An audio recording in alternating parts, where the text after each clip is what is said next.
Before we get started, let's just get an overview really quickly of what this Republican House majority is doing.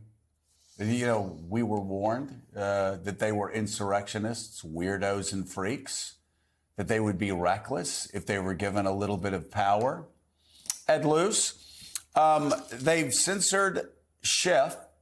They can't really tell us why, other than he investigated what Marco Rubio's intelligence committee, Senate Intelligence Committee, called, quote, a grave counterintelligence threat to the United States of America. That's what Schiff was investigating. Let me say that again.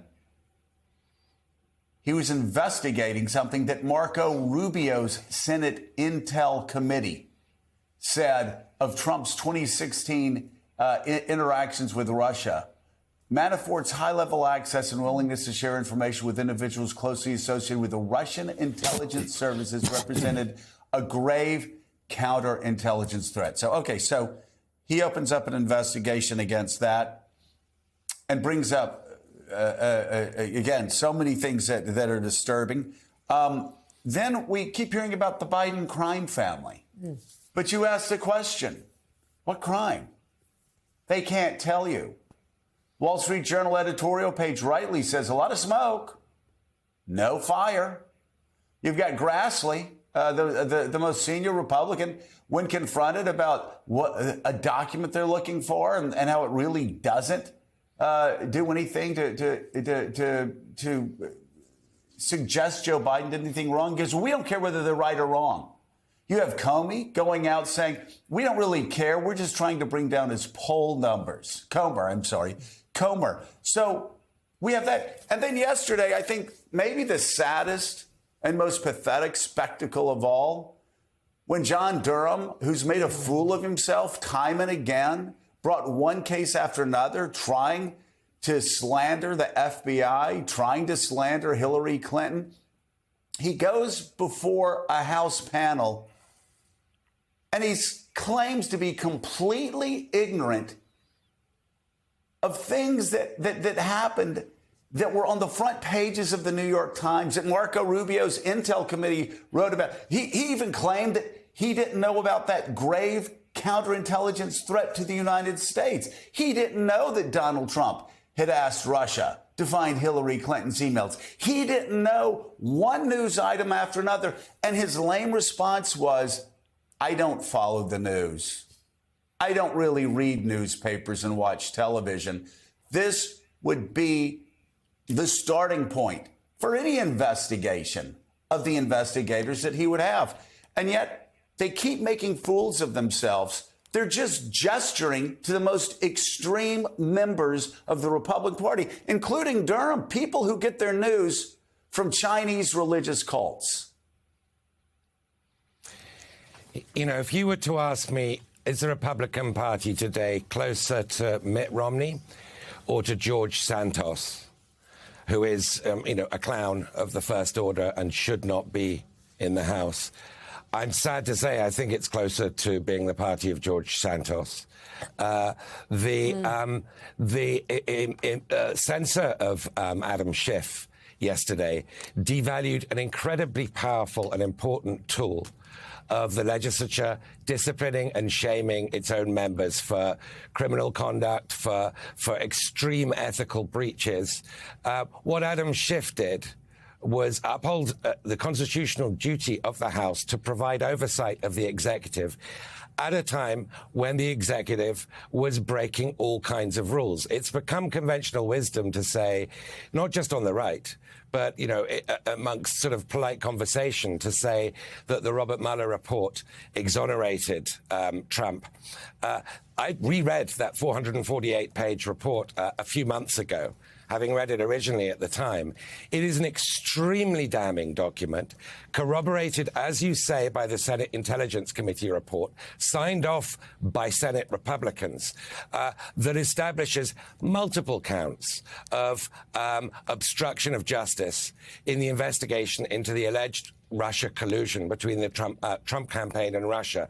There is no doubt that there was Russia collusion. There's absolutely no doubt there was an attempt by Donald Trump to get Putin to assist his election. It wasn't critical, probably, to his election in 2016. So there's been some overstatement of that on the left. But of course it happened. So to censor a congressman, Adam Schiff, for this, makes this the party of George Santos. Now, just one last point. Adam Schiff said, look, one day Trump will be gone, but your dishonor will remain. This is dishonorable. This is deeply dishonorable. Yeah, it is deeply dishonorable. And Jonathan Lemire, again, we keep hearing about the Biden crime family. Here's another example. You know, you have Durham going around lying about the FBI. You've got these right-wing freaks, insurrectionists and weirdos lying about the, quote, Biden crime family. You have a member of the Supreme Court's wife taking part in activities around January the 6th, sending emails around to people. And saying the Biden crime family should be put on a prison barge outside of Gitmo for crimes. I always ask, what crimes? What crimes? What crimes? They have no answer. What crimes? No answer. We said here yesterday, people in the media have been saying for years what Hunter Biden did looks unethical, looks bad. He's a crack addict.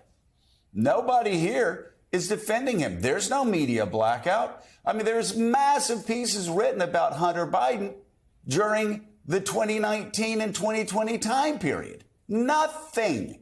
And yet they keep chirping, Biden crime family, Biden crime family.